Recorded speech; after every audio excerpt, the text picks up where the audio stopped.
కానీ ఇలాంటి పరిస్థితుల్లో మీరు నలుగురికి ఒక దగ్గర బంధువులుగా నిలబడుతున్న తరుణంలో సార్ ఎప్పుడైనా ఏదైనా సమస్య కూడా ఎదుర్కొని ఉంటారని అనుకుంటున్నాను నేను. ఉంటుంది. కొంతమందికి ఈడేదో జరుగుతుంది అంటే కంప్లైంట్స్ ఉన్నాయి, నా మీద కంప్లైంట్స్ ఉన్నాయి, డ్రగ్ రెగ్యులేటరీస్ మీద కంప్లైంట్స్ జరిగినాయి, వేసిండ్రు, వాళ్ళు వచ్చిన ఆఫీసుల మీద రైడీ చేసిండ్రు, శాంపిల్స్ కలెక్ట్ చేసినారు, అవన్నీ సెంట్రల్ ల్యాబ్ డ్రగ్ ల్యాబొరేటరీకి పంపించినారు, టెస్టులు జరిగినాయి. అందులో వాళ్ళు అనుకున్నట్టు స్టెరాయిడ్స్ కానీ లేకపోతే అదర్ సైడ్ ఈ అలోపతిలో వాడే కాంపౌండ్స్ వీడేదో కలుపుతున్నాడు, అందుకే వీడి దగ్గర ఇంత రిజల్ట్ వస్తుందని వాళ్ళకి రకరకాల డౌట్స్ ఉన్నాయి.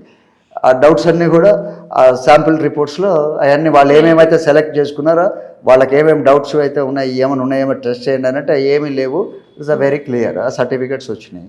ఇంకోటి ఏంది, ఈ లోపల ఏదో అంటారు చూసారా, ఏదో చేయాలి అనుకున్నారు, ఈ లోపల నేను వాడుతున్న పదార్థాలన్నీ ప్రత్యక్షంగా పరోక్షంగా ఆయుష్కి కొన్ని కనెక్ట్ అయినాయి, కొన్ని న్యూట్రాస్యూటికల్స్ కనెక్ట్ అయినాయి. ఓకే, న్యూట్రాస్యూటికల్స్ నుంచి పర్మిషన్స్ వచ్చినాయి, ఆయుష్ నుంచి కొన్ని పర్మిషన్స్ వచ్చినాయి, మొత్తం లీగలైజ్ అయింది. ఇంక ఇప్పుడు వచ్చే సమస్య కూడా ఏం లేదు. ఇప్పుడు నా అర్హతతో పని లేదు, నేనేమి ఇక్కడ పడుకోబెట్టి ఎవరిని ట్రీట్మెంట్ చేయట్లేను, సూదులు పడవట్లేను, మా తల్లిస్తలేను, బీపీలు చెక్ చేయట్లేను, ఏమీ లేదు. వాళ్ళు ఎవరో మన దగ్గరకు సమస్య ఉందని వస్తారు, అరే బాబు నువ్వు ఇగో తీసుకొని పోయి ఇట్లా వాడుకో, అంటే నిన్ను నువ్వే కాపాడుకో, వాడిని వాడే ట్రీట్మెంట్ చేసుకుంటున్నాడు. అవును సార్. అయితే ఇప్పుడు మీరు నడిపిస్తున్న దాన్ని ఇప్పుడు ఇది ఒక ఆర్గనైజేషనా, చారిటీ ఫౌండేషనా, హాస్పిటలా, ఏమనాలి సార్ దీన్ని, సో దట్ మన ఆడియన్స్ కి జస్ట్ లైక్ అంటే కోటేశ్వరరావు న్యాచురల్ ట్రీట్మెంట్ అనే దాని మీద నేను రన్ చేసుకుంటూ వస్తున్నా.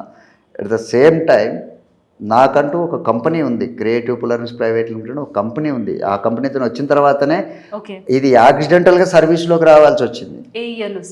2022 ఫిబ్రవరి 2వ తారీఖు 2022. అన్ని రెండులే ఉన్నాయి. అంటే మీరు కరోనా టైంలోనే యువర్ అడ్రసింగ్ రైస్ యూనివర్సిటీ అది చేసినాను. మీరు యాక్చువల్గా మొదలుపెట్టిన ఇయర్ అంతకుముందు ఇప్పుడు 1990 నుంచి నేను ఏదో ఒకటి చేయాలి, నా సమస్య కోసం చూస్తున్నాను. నా పర్సనల్ కొద్ది రోజులు తెలియకుండానే స్టెమ్ సెల్స్ మీద వర్క్ చేసుకున్నా. అది అందుబాటులో లేదు, ఇదేదో 2050 దాకా పట్టేటట్టుంది, నా జీవితం సరిపోదు, అయిపోతుంది 2050 దాకా నీ బతికితే కదా, తెలుసుకొని ఏం చేస్తాం, అది వేస్ట్ అని చెప్పేసి ఎక్కడో రియలైజ్ అయినా. ఇట్లా కాదు, మళ్ళీ ఏమనిపించింది, ఇది మనం మెడిసినల్ అండ్ అరోమాటిక్స్ ప్లాంట్స్ మీద విపరీతంగా స్టడీ చేస్తే అక్కడ ఏమైనా దొరుకుతుందేమో, నా సమస్యకు పరిష్కారం. నా సమస్యకు పరిష్కారం దొరకలేదు, కానీ చాలా వాటికి పరిచయం చేసింది. అయితే ట్రై చేసి అదన్నీ అయిపోయిన తర్వాత మినరాలజీలో నాకున్నది దీన్ని పెంచుకొని ఈ మినరల్స్లో ఈ మినరాలజీ నుంచి అవైలబిలిటీ ఉంది, పుల్లరిన్ అనేది, ఇది కార్బన్ కాంపౌండ్, ఇదన్న తర్వాత ఇక దీని మీద స్టిక్ అయ్యాను. ఎందుకంటే యాజ్ పర్ కెమిస్ట్రీ నేను స్టడీ చేస్తున్నప్పుడు కెమిస్ట్రీలో కార్బన్ రోల్ ఏంటి అది ఇదని అర్థమైన తర్వాత కరెక్ట్గా దొరికింది. ఇక దీని మీద వెళ్ళాలి. 2006 నుంచి ఇక దీని మీద స్టార్ట్ చేసుకుంటా, ఇక 1 by 1 డే బై డే చేస్తుంది. ఇంకా కూడా 5 years గ్యాప్ ఉంటుంది నాకు ఇప్పుడు నేను చేసిన యాక్టివిటీస్కి ప్రపంచం ఉంది. అంటే ల్యాబొరేటరీ స్కేల్లో అన్ని ప్రూవ్ అవుతున్నాయి బట్ ఇండస్ట్రియల్ స్కేల్లో కన్వర్ట్ కాలేదు. డిఫరెంట్ ఫీల్డ్లలో దీన్ని ఉపయోగిస్తారు. ఇవన్నీ చేయడం ఎందుకని నాకేం కావాలి ఇది తెలుసుకుంటూ వచ్చిన. ఆ తర్వాత ఏమైంది, అసలు ఆ పుల్లరినే తయారు చేస్తే పోతుంది కదా, గ్రాఫినే తయారు చేస్తే పోతుంది కదా, ఇదేదో కాస్ట్లీ మెటీరియల్ అంటున్నారు, దాని మీద వెళ్ళుకుంటూ అది చేసుకుంటూ మళ్ళీ దీన్ని ఏటిలో వాడతారు. వాడినప్పుడు వాట్ కైండ్ ఆఫ్ డెరివేటివ్స్గా క్రియేట్ చేయొచ్చు మనం, రిస్క్ ఎంత ఉంటుంది, ఈజీ ఉంటుందా, అన్ని మెథడ్స్ ఏముంటాయి, అంతా పని చేసుకుంటూ వచ్చిన. అంటే మీకు సహకారం ఏ విధంగా అందింది, ఎక్కడి నుంచి? ఏ ఉండదు సహకారం అంటే ఎట్లుంటుందంటే, చేయాలంటే ఇప్పుడు ఏదో పని చేయాలి, 1 లక్ష 2 లక్షలు సంపాదించుకోవాలి, తీసుకొచ్చి దీని మీద తగలబెట్టాలి. ఒక్కో సందర్భంలో 100 రూపాయలు కూడా జేబులో ఉండవు. ఆ 100 రూపాయలలో 70 రూపాయలు భోజనానికి ఖర్చు పెడితే మళ్ళీ బతకలేవురా బాబు అంటే ప్రత్యామ్నాయం ఉంటుంది కదా. ఇప్పుడు ఇవన్నీ చేసినప్పుడు ఏదో ఒక ప్రత్యామ్నాయం అనేది మైండ్లో తిరుగుతూ ఉంటుంది, అది ఉంటుంది కదా. ఆ భోజనం చేయడానికి డబ్బులు లేవు, మనం బతకాలి, బతకడానికి ఏం చేయొచ్చు, ఒక అరటిపండు తినొచ్చు, మంచినీళ్ళు తాగొచ్చు, అయిపోయింది, ఎనర్జీ వచ్చేసింది, కడుపు నిండింది. ప్యూర్ ఫుడ్, కల్తీ లేని ఫుడ్ కదా అరటిపండు. అదే పోతే అంటే ఏదో ఒకటి అక్కడ ఒక తెలియని అదే పిచ్ అనుకుంటారు, ఏమన్నా ఐ డోంట్ నో. జస్ట్ ఇంకా అట్లా ఏముంటుందంటే చేసే పనే ఉంటుంది. ఇంకోటి ఎట్లా అంటే ఈ తత్వంలో నేను అది చేయాలనుకుంటే చేసి వెళ్ళిపోవాలి ఆడికి. ఇప్పుడు ఈ నుంచి నేను ఎక్కడికో సిటీలోకి అప్సిగూడకో లేకపోతే ఎక్కడికో పోవాలి ఫర్ ఎగ్జాంపుల్, నా దగ్గర ఆడిపోవడానికి డబ్బులు ఉంటాయి, వచ్చేదానికి డబ్బులు ఉండవు. ముందైతే ఆడిపోతా అనుకున్నాయి కదా, ఆ పని అయిపోతుంది, పని అయిపోయినా కదా రిటర్న్ వచ్చేది, అప్పుడు థింక్ చేద్దాం తీ అంటే ఈ యాటిట్యూడ్ కూడా అది మూర్ఖత్వం అంటారా లేకపోతే ఏమంటారు, ఏమీ లేదు. నడుచుకుంటూ వస్తా, లేకపోతే ఎవరిని అడిగితే డ్రాప్ చేస్తాడు, అంటే ప్రత్యామ్నాయాలు చాలా ఉంటాయి.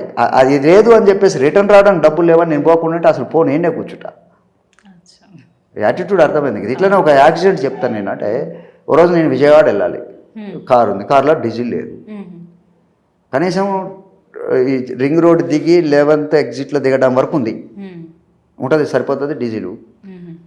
నా ఫ్రెండ్ని పిలిచిన, అరే విజయవాడ పోదాం రా. నా బండిలో డీజిల్ లేదు, జేబులో డబ్బులు లేవు, అది ఇది అంటుండు. అంటే మనం పోతున్నాం, బయలుదేరుతున్నాం. సరే మనం బయలుదేరితే ఆ రింగ్ రోడ్ ఎగ్జిట్ 11 దిగేంతవరకు అయితే పోతాం కదా. జస్ట్ ఆడి నుంచి అక్కడి నుంచి కదా స్ట్రగుల్స్ వచ్చేది. చలో రైట్ బై చూసుకుందామని వెళ్ళిపోయాను. యాక్చువల్గా నేను టోల్ గేట్కి ఇద్దామన్నా డబ్బులు లేవు, మేము చాయ్ తాగుదామన్నా డబ్బులు లేవు. మరి ఆ బండిలో డీజిల్ ఉంది అంతే, అక్కడ దాపోయేంత డీజిల్ ఉంది. ఏమైంది, ఇట్లనే సడన్గా ఒక అమ్మాయికి ఫోన్ చేసిన, మీలాంటి అమ్మాయికి, మగ అబ్బాయికి కూడా కాదు, అమ్మాయికి ఫోన్ చేసి, అమ్మాయి నాకు 3,000 కావాలి అన్న. ఎందుకు ఏందని చెప్పలే, నేను 15 నిమిషాలు టైం ఇస్తున్నా అన్న. ఏదో ఒక తెలియని బాండింగ్ ఉంటుంది, అది కొట్లాడినట్టుగా మాట్లాడి ఓకే సార్ అనింది. 3,000 ట్రాన్స్ఫర్ అయింది. గత మా నుంచి స్టార్ట్ అయిపోయినాం. ఒకవేళ అది కూడా లేదు, ఏదో చెప్తా, రేపు బండి ఖరాబ్ అయింది లారీ వాడికి చెప్తా, రే నుంచి విజయవాడకి పోవాలి, ఆడ ఉంది మా షెడ్డు అని చెప్పేసి తాడు పెట్టి కడతా. నేను కార్లో కూర్చుంటే బండి అయితే పోతుంది కదా. ఏదన్నా కానీ 4 లక్షం విజయవాడ పోవాలి, ఏదైతే పోవాలి అంతే. 4 లక్షం అంతే. ఇక అంతేగాని ఇంకా మనం ఇవన్నీ ఆలోచించుకొని ఇవన్నీ అది లేదు ఇది లేదని అనుకుంటే సాకులు పెట్టుకోవద్దు. అది సాకు చూపించదు.